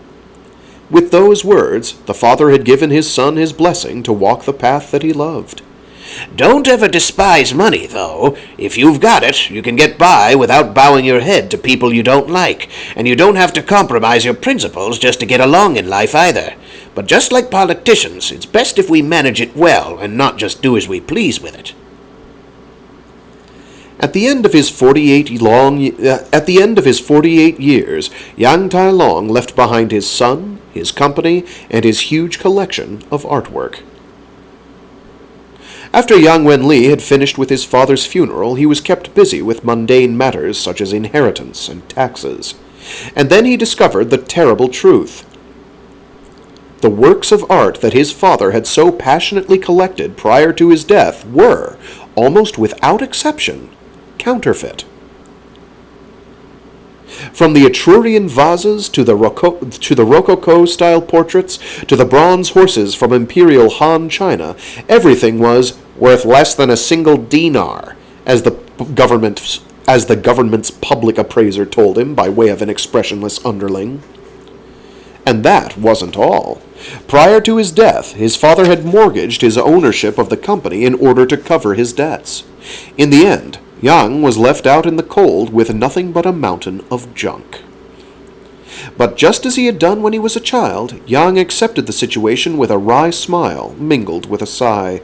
He did think it was rather odd that his wheeler-dealer of a father should lack an eye for value only when it came to his beloved works of art. Just if, he had been knowingly collecting forgeries, Yang felt like that would have been just like his father. As for his father's company, Yang had never had any desire to take over the business anyway, so he didn't mind losing it one bit. At any rate, there was an even bigger problem. He didn't have enough money left on hand to afford the cost of going to the top-tier university he was supposed to be attending soon. Because of the chronic state of war with the Galactic Empire, hugely expensive military appropriations were putting a strain on the national budget, and funding for education in the humanities, which had no direct military applications, kept getting cut. It was hard to get a scholarship. It seemed as if there would be no school anywhere where one could study history for free. And yet there was one. And the National Defense Officers Academy, with its Department of Military History, was it. Just before the deadline, Yang sent off his application, and although his entrance exam results placed him far indeed from the head of the class, he somehow managed a passing score.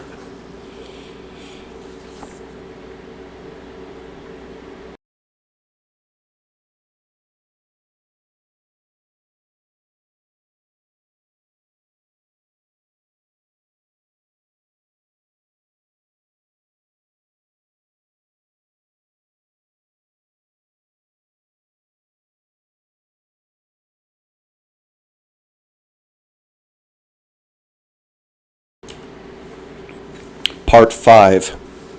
In this way, Yang Wenli entered officers' school entirely as an expedient. Despite the fact that he was a stranger to both patriotism and belligerent militarism, his course had been set. Almost all of the mountain of junk he had inherited from his father he threw away, though he did put some of it into storage, and he moved into the officers' school dormitory quite literally empty-handed. His motives being what they were, there was no way Yang was going to be a top-level student. He diligently studied his military history, and all the wide range of non-military history that made up its background, but he skimped as much as possible on his other subjects. Particularly in the areas of weapons training, flight class, and mechanical engineering, the boring subjects, he was perfectly happy getting grades that hovered just above failing. If he did fail, though, there was the danger of being expelled, and even if he weren't expelled, the makeup tests would take up precious time. The point being that as long as he didn't fail, it was okay.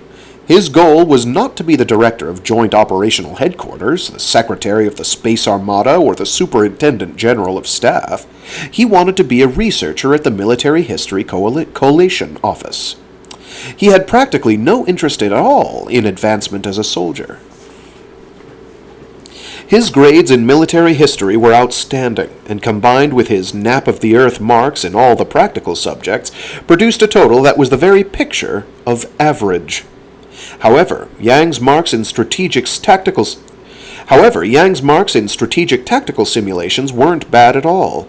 Grades in this class were determined by having the students face off against one another in VR simulations.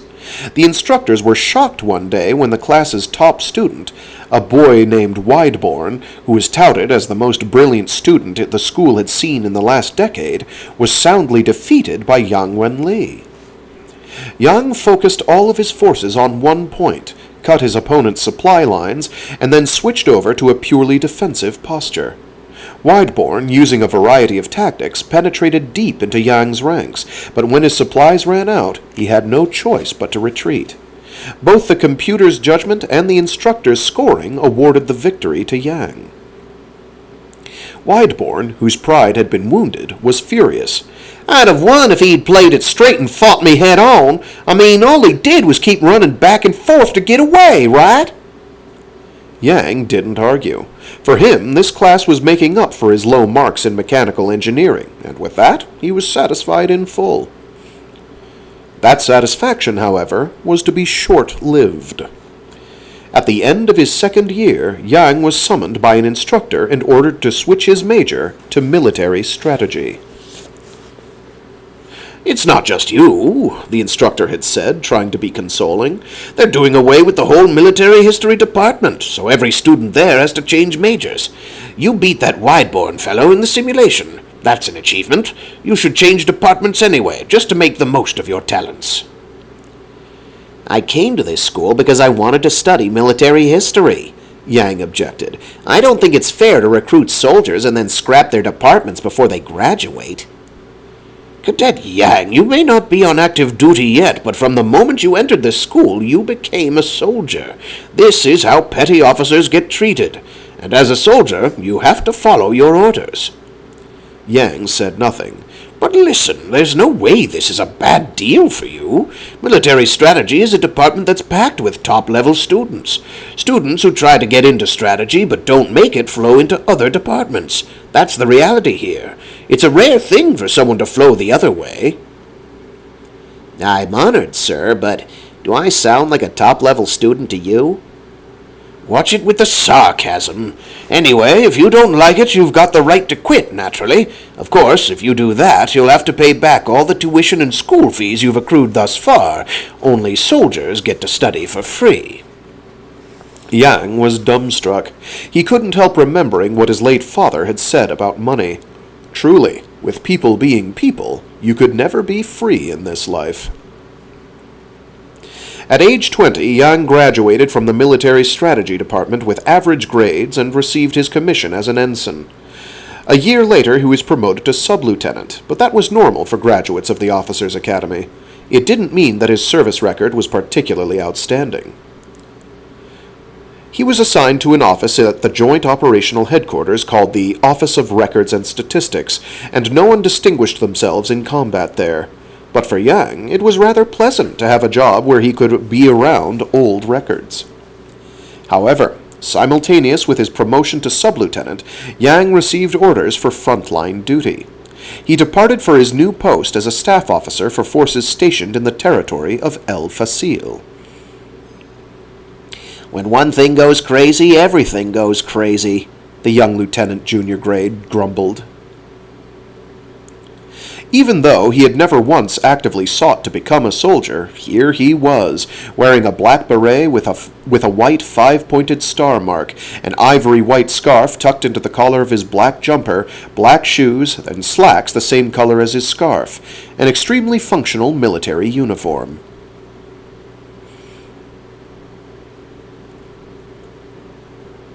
That year, in SE 788, the Battle of El Facil greatly accelerated the course of Sub-Lieutenant Yang Wen-Li's life. The curtain rose on this battle with a scene of outrageous disgrace for the Free Planet Alliance's navy. To the battle itself, both sides had dispatched in the neighborhood of 1,000 vessels each, and after both sides had taken about 20% casualties, they had temporarily called it off. Yang did nothing during the engagement. All he did was sit in his station chair on the bridge of the flagship and watch the battle. He was not even asked for his opinion. However, as the Alliance ships were beginning their return to base, they were unexpectedly attacked from behind. The Imperial Navy, while pretending that they too were returning to base, had executed a rapid reversal of course and charged against the Alliance Navy, which had relaxed its guard and shown them its flank. Spears of energy ripped through the blackness of space, and miniature novas flashed and vanished in an instant. The energies unleashed by destroyed vessels became a maelstrom, tossing other ships to and fro. Rear Admiral Lynch, the commander of the Alliance fleet, must have panicked. Without trying to calm the confusion of his allies, his flagship fled back toward El Facil at full speed. Upon learning that their commander had turned tail, the Alliance fleet naturally lost its will to fight, and the ships that had been waging isolated battles with the enemies close at hand began to peel off and run from the field of battle, one after another. Some of them chose their routes of retreat independently, and fled from the El Facil territory altogether, while others followed their flagship and escaped to the planet of El Facil itself. Ships that were late in retreating faced one of two fates, annihilation or surrender. Nearly all of them chose surrender. Those surviving forces that had escaped to El Facil still numbered as many as 200 vessels and 50,000 soldiers, but the Imperial Navy afterward reinforced itself, building its forces up to 3 times that number, planning to leap at the chance to liberate the El Facil territory from the clutches of the rebel forces in one fell swoop. El Facil's civilian population of 3 million cowered in the midst of this tense situation. It was already too late to stop El Facil from falling. The civilians came to negotiate with the military, seeking the creation and implementation of a plan for planet-wide evacuation. The officer in charge who appeared before them was Sub-Lieutenant Yang Wen Li. He was too young, and his rank was low. Was the military even taking them seriously? The civilians had their doubts, but Yang did a good job with everything he was supposed to do, even though he kept scratching his head in a way that didn't inspire confidence. Amid the chaos of the impending Imperial invasion, Yang procured civilian and military vessels and made preparations for the evacuation. Even if Yang had not been there, any competent military officer could have done that much. Yang apparently calmed the impatient civilians while awaiting the chance to depart. The next day, an urgent message came through that shocked everyone. Rear Admiral Lynch was in the process of fleeing from El Facile with his direct subordinates and the military provisions.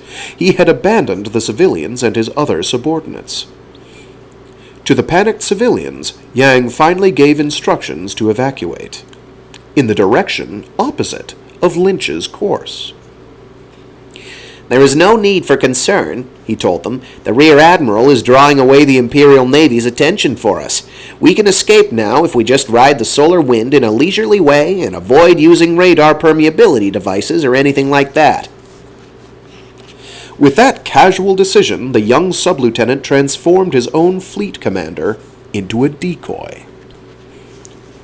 And his prediction was dead on. Rear Admiral Lynch and the others were spotted by the Imperial Navy, which had been sharpening its claws in anticipation of him trying just such a thing. After being run to and fro like hunted animals, the Alliance vessels finally raised a white flag and were taken captive. Meanwhile, the convoy of vessels led by Yang was leaving the El Facile system and making a beeline for territory to the rear.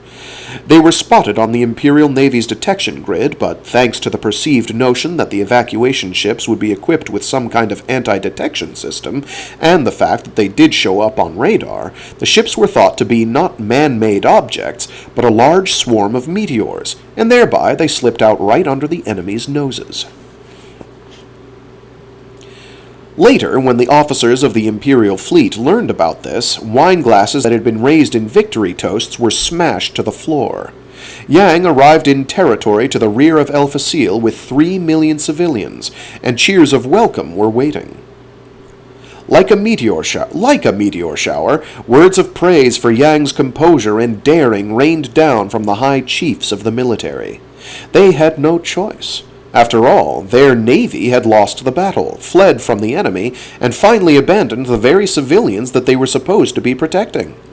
In order to wipe out such a blot of disgrace and dishonor, the leadership needed a military hero.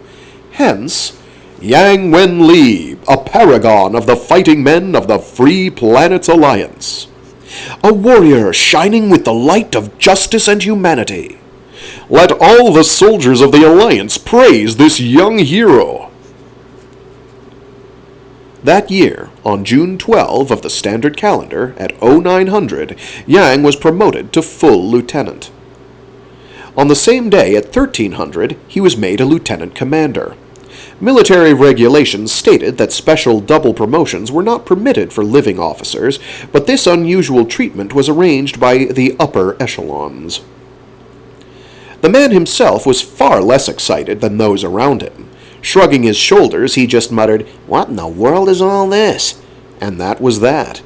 The only thing he was happy about was that he got a pay raise with the promotions, which meant that he'd be able to fill his library with the history books he'd always wanted. However, this was also the time when Yang first felt a real interest in military strategy. Basically, the fundamental nature of combat hasn't changed at all since 4,000 years ago, Yang thought, comparing his experiences to his knowledge of military history. Before you get to the battlefield, resupply is what counts, and after you get there, it's the quality of the commanders. Victory or defeat hinges on these two things. There were many ancient proverbs that emphasized the importance of commanders. A fearless general has no cowardly soldiers, for example, or 100 sheep led by a lion will triumph over 100 lions led by a sheep. The 21-year-old lieutenant commander knew better than anyone the reason for his success. It was because the Imperial military, and that of the Alliance as well, had a blind faith in scientific technology, and the result of it was preconceived notions such as, if it shows up on radar, it must not be an enemy ship. Nothing was more dangerous than ossified wisdom. And when he thought about it, wasn't that also the reason he'd been able to beat Wideborn in the simulator back in his academy days? He'd been able to surprise an opponent who had clung to the idea of a decisive frontal assault. Know the psychology of your enemy. That was the most important point of military strategy. And after that was the point that on the battlefield, resupply is absolutely essential in order to make good use of your resources. Taken to extremes, you didn't even need to strike the enemy's main force at all. It was enough if you could just cut their supply lines. If the enemy couldn't fight, they'd have no choice but to withdraw. Yang's father had emphasized the value of money in every aspect of his life. If you treated the entire military as a single individual, money would be the supply line. When he thought about it that way, his father's words turned out to be pretty valuable after all. After this, nearly every other time that Yang participated in combat operations, he would mark up an unexpected achievement of some kind. And with those achievements came promotions to commander, then captain, and by age 21, commodore. His old classmate Wideborn was a rear admiral, but that was because as a captain he had stuck to orthodox strategy, taken a surprise attack head-on, and thus received a special double promotion posthumously.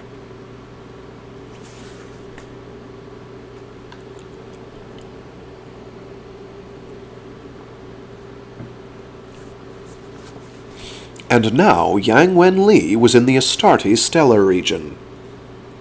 Suddenly a commotion broke out on the bridge. Not a pleasant one. It had been caused by an urgent message received from the surveillance craft. The Imperial fleet is not in the area we predicted. They are accelerating rapidly and will intercept the 4th Fleet. What? Paeta cried. His voice was shrill and tinged with hysteria. That's insane! They wouldn't! Yang reached over to his console and picked up the document lying almost shamefacedly there. A paper document. 4,000 years had passed since the ancient Chinese had invented the stuff, but humanity had still not come up with anything better for writing on. The document was the operations plan he had submitted earlier. He fanned through the pages. Lines of text written in the impersonal letters of his word processor jumped out at him. If the enemy wishes to take aggressive action, they may view these circumstances not as a threat of envelopment, but as a prime opportunity to attack our divided forces and destroy them individually. Should this happen, the enemy will first take the offensive against the 4th Fleet, which is positioned directly ahead of them. The 4th Fleet is numerically the smallest and therefore the easiest to attack and defeat. Furthermore, after defeating the 4th Fleet, the enemy will then be able to target the 2nd Fleet or the 6th Fleet at its discretion. One way to resist this strategy is as follows. After meeting their challenge, the 4th Fleet should return mild resistance for a time, then begin a slow withdrawal. As the enemy pursues them, the 2nd and 6th Fleets will strike them from behind. When the enemy turns to engage, the 2nd and 6th Fleets will return mild resistance while withdrawing, and then this time the 4th Fleet will strike from behind. Repeat until the enemy is exhausted, then surround and destroy. This strategy has a very high probability of success, but close attention to force concentration, communication, and flexibility in advance and pullback is essential. Yang closed the folder and glanced up at the ceiling's wide-angle monitor. Hundreds of millions of stars were glaring back at him coldly. The young Commodore almost started whistling, but stopped himself and began working busily at his console. And that is where I am going to have to call it for today.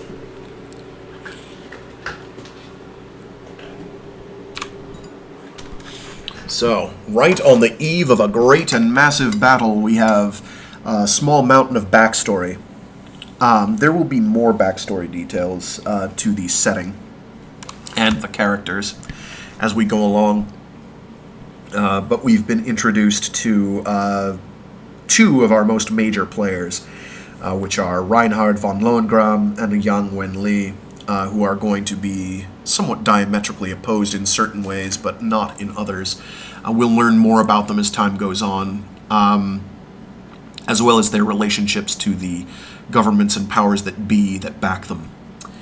One other recurring element that happens, and I've seen this happen in other similar things, similar works, is the protagonists are going to be portrayed as extremely clever in ways that rely very strongly on absolutely everybody else involved being incredibly stupid, or ignorant, or uninformed, or just not having their head in the game.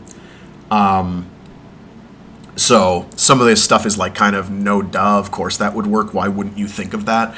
But the people that are around them literally didn't think of that.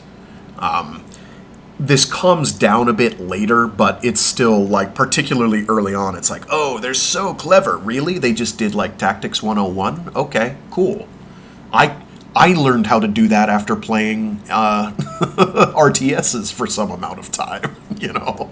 I played Supreme Commander for a little while. I think I know what I'm talking about. Or Total Annihilation, as the case may be. That's a bit more supply line heavy in some... Well, they're both pretty much on a par.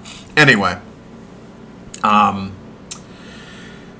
It's good stuff. But yeah, it's a long epic. A lot of it is going to be about incredible political and character drama interspersed with occasional action sequences.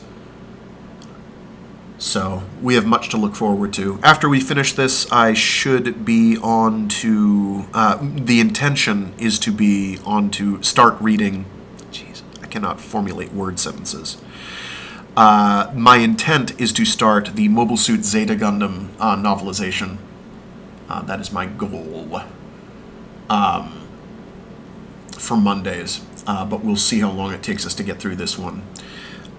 This Wednesday I won't be around, but next Wednesday I should be, and we'll start reading through The Edge of Running Water by William Sloan. And on Friday, this Friday, and continuing, we will be reading through more of The Nightland by William Hope Hodgson. That is the goal for the immediate foreseeable. After we finish The Nightland on Fridays, we'll start reading through Endymion by Dan Simmons. On Wednesdays, after we get through The Edge of Running Water, I figure we'll start reading through, what's it called? Cytine by C.J. Cherry, and I've already described what I'm going to do on Mondays. So there, I win again. So yeah, all this is going to have to be kind of subject to change because my schedule is about to get really goofy in the next couple months, and for the next couple months, and we'll see what happens after that. Fingers crossed that it doesn't get too nutty and I can make accommodations accordingly. Hopefully you won't see a tremendous drop in the quality of my presentation, but we'll see. Suffice it to say I'm going to be slightly distracted by events. I can't talk about them at this time, and probably won't talk about them when I can talk about them anyway, just because you don't need to know. It's not your problem, it's mine. Yeah, with that, let's call it good. Stay safe, stay sane, be decent to each other, and I will see you all later, comrades. Glorious 5-year plan. Or, you know, month-long plan. I don't know. Whatever. We're gonna have many characters. I'm gonna have to come up with voices for all of them. I need to come up with something for Kirkiais, because I honestly can't tell the difference in his voice to mine, so... things will be exciting. Anyway, see you all later. Toodaloo!